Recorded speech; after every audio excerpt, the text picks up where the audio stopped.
Paulo Fonseca era has come to an end at the San Siro. But why?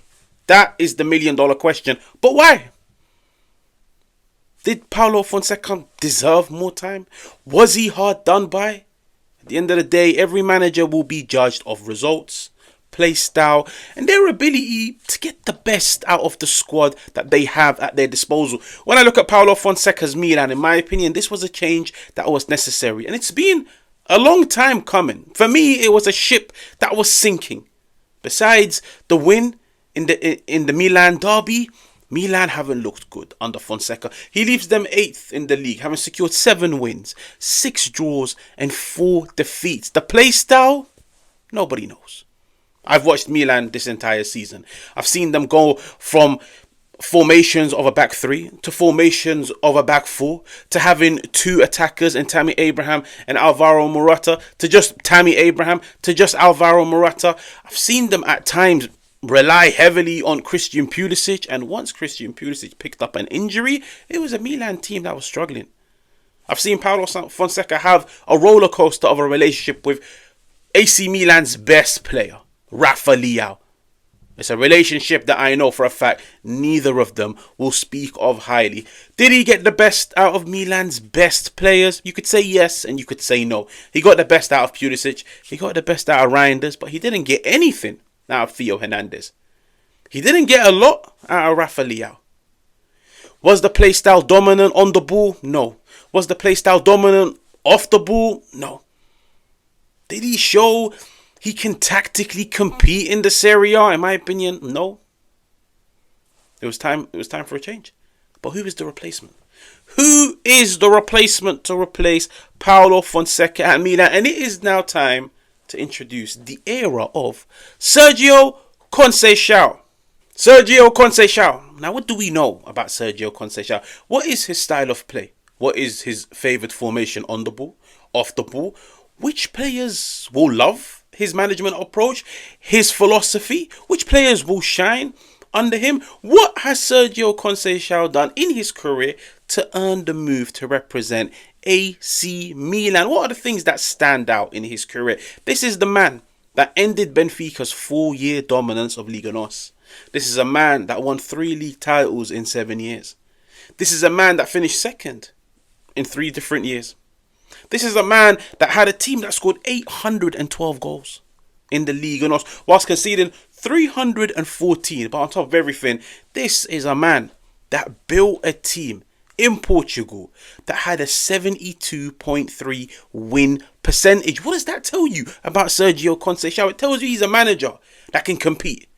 But whilst competing, he can get the job over the line and secure the necessary silverware. It also tells you he gets the best out of his players and he can develop and improve them. He knows how to rally the troops, especially when you bear in mind he was coming up against teams that were far more dominant than Porto when he first walked in. Teams that had financial capabilities that Porto didn't have. But he built a team. He steadied the ship. He improved the players. He built a cohesive play style that got the best out of his players and integrated youth players. Sergio Conceição focuses heavily on youth players in the academy. Now, throughout his career, Sergio Conceição has shown he has a love for 3 different formations, and all 3 of these formations, he utilizes them differently, and it all depends on the opposition, but the players that he has at his disposal. He's shown a love for the 4-4-2. Why? 4-4-2 against subpar opposition, weaker opposition where he expects his team to just go out there, get the job done, score 4, 5, 6 goals. He goes with the 4-4-2. Why? It allows him to have 2 wide players whilst also having 2 strikers. He's also shown a love for the 4-3-3. Why? When coming up against teams of dominance, teams that are stronger, he would sacrifice the striker in order to have an extra midfielder to allow him to have control of games in the second phase.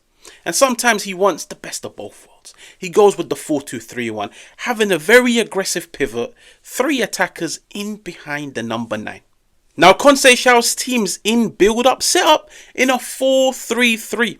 And there's a reason why I focused on the 3 midfield players, because I feel like there's one position in this Milan starting 11 that's up for grabs. And I look at Ruben Loftus-Cheek, I look at Musa, and I look at Ismail Benacer, and I say, Reinders, Fofana, I've got 2 out of those 3 positions guaranteed.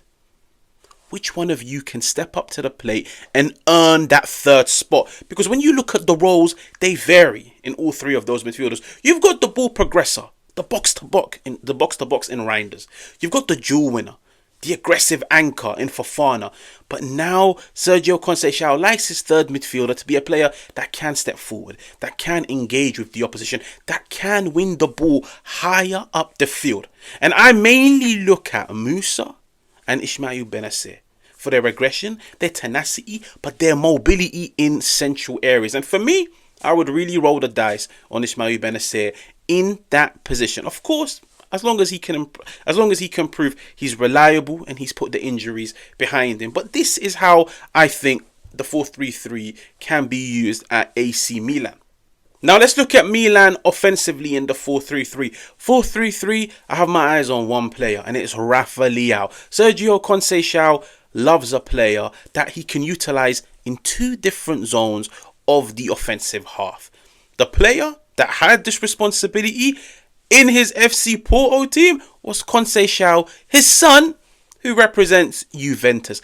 Conceição at Porto had the role of, at times, playing as a wide player, but then off the ball, stepping forwards, joining the number 9 in a 2-man press. I look at Rafa Leão and I see a player that can play out wide, but also a player that can step forward and play as a makeshift number 9, either next to an Alvaro Morata or a Tammy Abraham. He brings something different. He brings physicality. He brings running power in behind. He brings that flair, that dynamism. He is a player. The closer you get him to goal, the more you get out of him. But it's his versatility, his ability to drop deep to the left, but at the same time, make those runs centrally. Now, when Rafa Leão makes those runs centrally, who's responsible to occupy the left position? Theo Hernandez, a player that Fonseca struggled to get anything out of. Milan in possession in the opposition final third. I expect them to move away from the 4-3-3 and become a 3-3-4. So you've got the 3 defenders, you've got the 3 midfielders. But what happens now? Pulisic stays on the right, Alvaro Morata, Rafa Leão in close proximity, but then Theo Hernandez occupying the zone of a left winger. And we've all seen what Theo Hernandez can bring to a team off the left. And finally, how will Sergio Conceição's team set up off the ball? He is a manager that at times has been labelled pragmatic. He is a man that's shown throughout his time in Liga NOS he doesn't like conceding goals. And he knows how to sharp shop, and he knows how to secure the 1-0, the 2-0 victories by suffocating the opposition, by giving them a run for their money. But how? How does he do this? The 4-3-3, as soon as Milan would lose the ball, the 4-3-3 becomes a 4-4-2. They defend in a 4-4-2. And there's a reason why I mentioned Rafa Leão. There's a reason why I mentioned Conceição at Porto. When the 4-4-2, one of the wide players is now required to step forward and join in the 2-man press, which is then followed by a 4-man press, and then the final layer of the 4 defenders pushing higher up the field. But why? Why does he defend in a 4-4-2? If I wanted to compare Sergio Conceição to one manager that a lot of people are familiar with, I would say it's Mikel Arteta. Mikel Arteta, 4-4-2 off the ball. Why? It's tenacious, it's aggressive, it's compact. The space between the layers of attack to midfield to defense is very small. It doesn't allow the opposition to play football in central areas. When you look at the 4-4-2, you look at the centre, you look at the core of this Milan team, of this Conceição setup, it's compact. You've got the 2 defenders with 2 midfielders right in front of them, and then the 2 strikers. It becomes a very compact rectangle. Players in close proximity. The opposition will get no joy playing through those central areas. So it forces them to play out wide.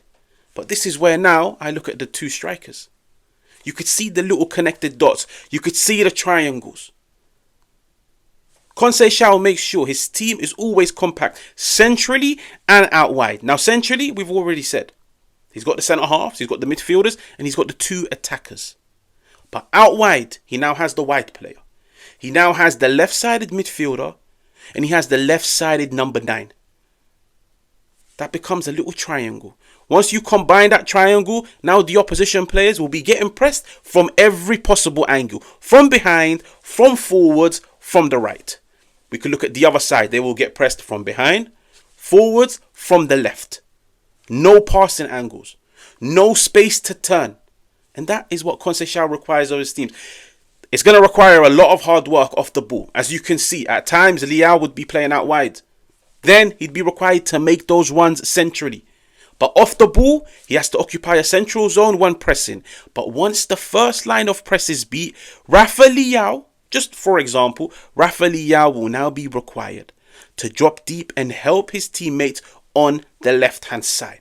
That way, it ensures no matter where the ball is being played, whether it's out wide, whether it's in central areas, Milan always have that numerical advantage because players are constantly dropping back. Players are constantly coming inside or going outside to help their teammates. And it's what made Porto very dominant off the ball, but it allowed them to win the ball. This is a Porto team that in Sergio Conceição's last title winning season, we're winning the ball into the opposition half more than 8 times per 90. Do you know how impressive that is? That is up there with one of the best teams in Europe. Securing possession more than 8 times in the opposition half. That's a metric that Manchester City hits. Arsenal hits. Liverpool hits. But in order for you to have this, you need to be compact off the ball. But you need to have players that are energetic, tenacious, aggressive. But most importantly, that know when to press and win their duels. How do I feel like Sergio Conceição will do? I feel like he will be a breath of fresh air. I feel like his man management is definitely better than Paulo Fonseca's. But at the end of the day, he needs to make sure he gets everybody on board. He needs to make sure he gets something out of Milan's best players. Time will tell. Now, if you're new, make sure to subscribe. Make sure to hit the like button. Make sure to let me know what you think in the comments. And I'll catch you guys on another one.